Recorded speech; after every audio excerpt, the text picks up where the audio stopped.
Hello, today I'd like to show you how to make a wonky 4-patch block. Now I'm not really sure why we need to make wonky 4 patches, but apparently we do. So I'm going to start off just making a straight 4-patch. So I'm cutting my squares into 4-inch squares. So I've got laid here some 4-inch strips of fabric. I've got 4 in a pile there, and I'm actually just using 2 colours. They're fairly different fabrics, but basically 2 colours. I've got yellow fabrics and blue fabrics. You could of course do it in something different colours or multi-fabrics, but I wanted to do the 2 colour because I kind of like the effect that it gives. And so if I'm cutting some 4-inch squares, I've cut 4-inch strips. I'm then going to cut some 4-inch squares by lining it up on my board and things, but I'm not going to do that just now because I'm sure you can actually do that. I've already cut myself some 4-inch squares here ready to go. So I'm just going to make some regular 4 patches now, and I can chain piece these through. Nothing hard about this, but you're going to put a blue to a yellow, or whatever your colours are. If you're using 2 colours, one of each together. Just with your regular 1/4-inch seam allowance. And I'm just going to pop a couple through because I want to make 2 blocks to show you, because we cut them a little bit differently.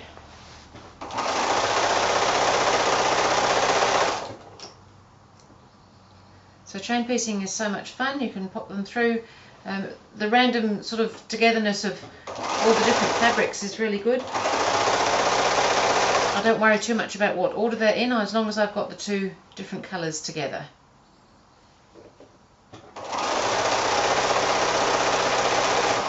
Okay, that's going to be enough for 2 blocks. You could of course continue on for as many blocks as you need to do. So as I said, I've cut those at 4-inch, and I'm just going to quickly press those and then join them back in to make them into 4 patches. Now, because I'm just doing the 2 colours, and one of my colours, generally the blue, is a little bit darker than the yellow, I'm just going to press everything into the blue.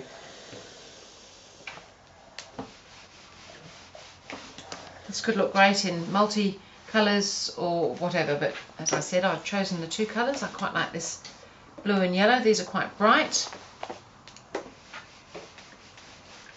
We make a baby quilt, dazzle some baby. Okay, now I'm just going to go back now and make my 4 patches. So now I just need to turn them around again so that they're opposites. And because I pressed the seams all into the blue, the seams will now be going in opposite directions so that they'll just snuggle in nicely when we join them up here. Don't have to panic absolutely, although you want that centre to be right. But we're going to be trimming these down a little bit so the edges don't matter too much. Okay, and this one as well. This is a fun block. I've used it as a whole quilt, which I'll show you shortly. I've used it in borders. It looks more complicated than it really is because you start off with squares. So we do have to trim some little bits off, so I suppose it could be considered slightly wasteful, but we're not going to be trimming a lot off, so I don't think it's too bad. Okay, so just press the seam in one direction or the other, doesn't really matter at this stage.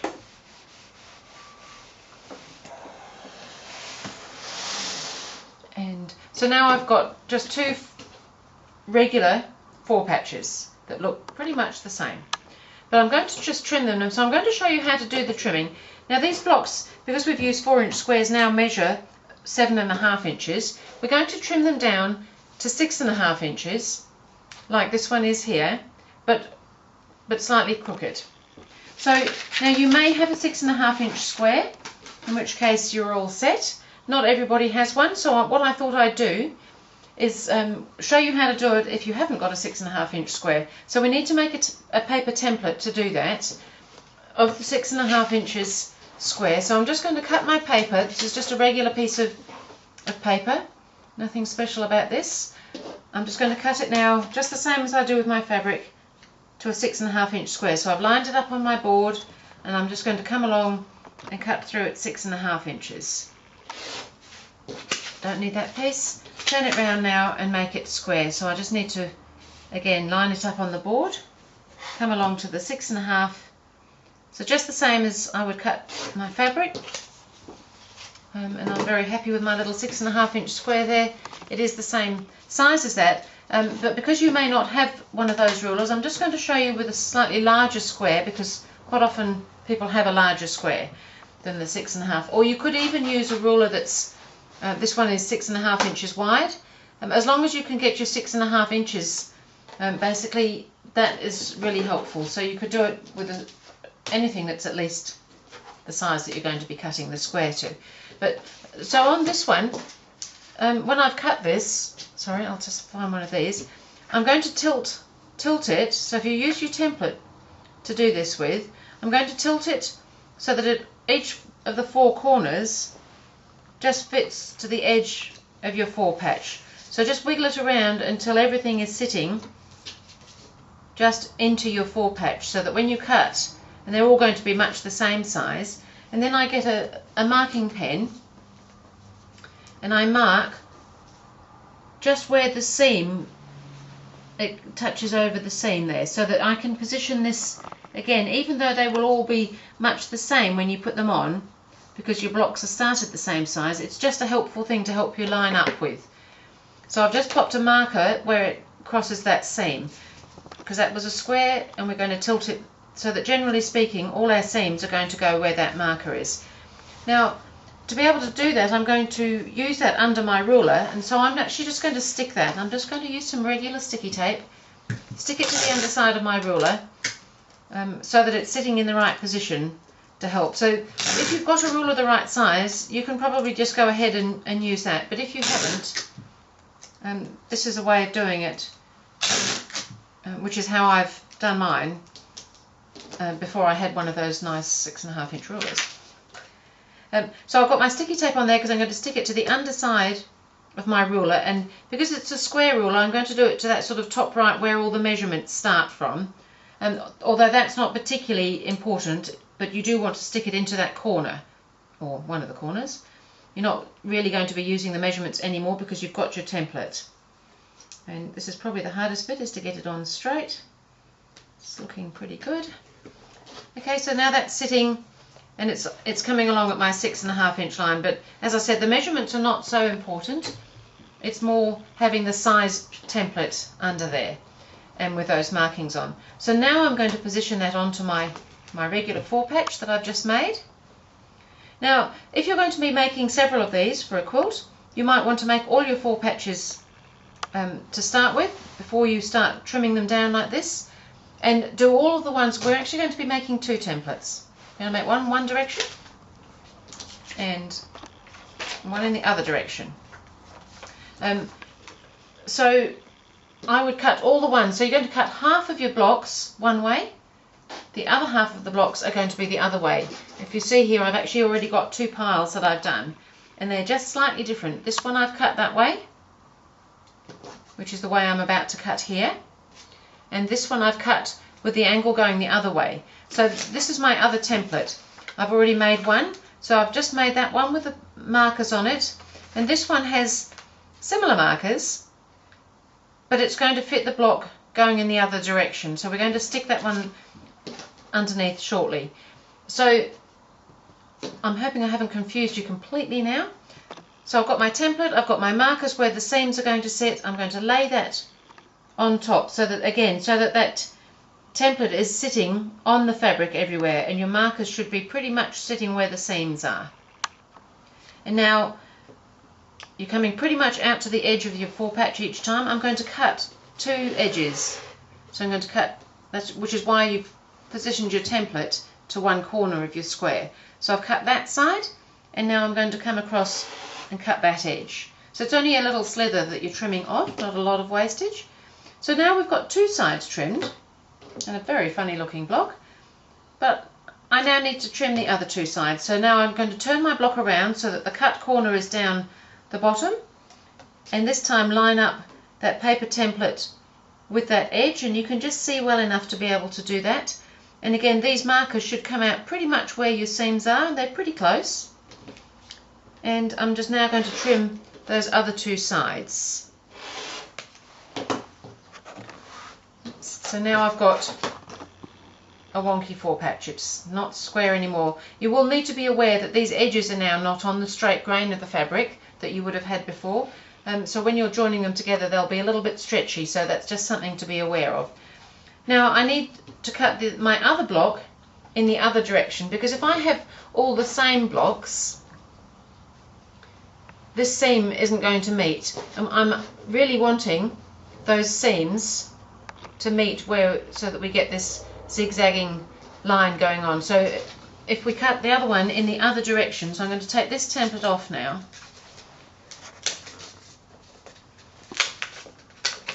And put the other one on, or this one that might work. Probably I can just turn this over actually, because those marks have gone right through on my piece of paper, which is kind of nice.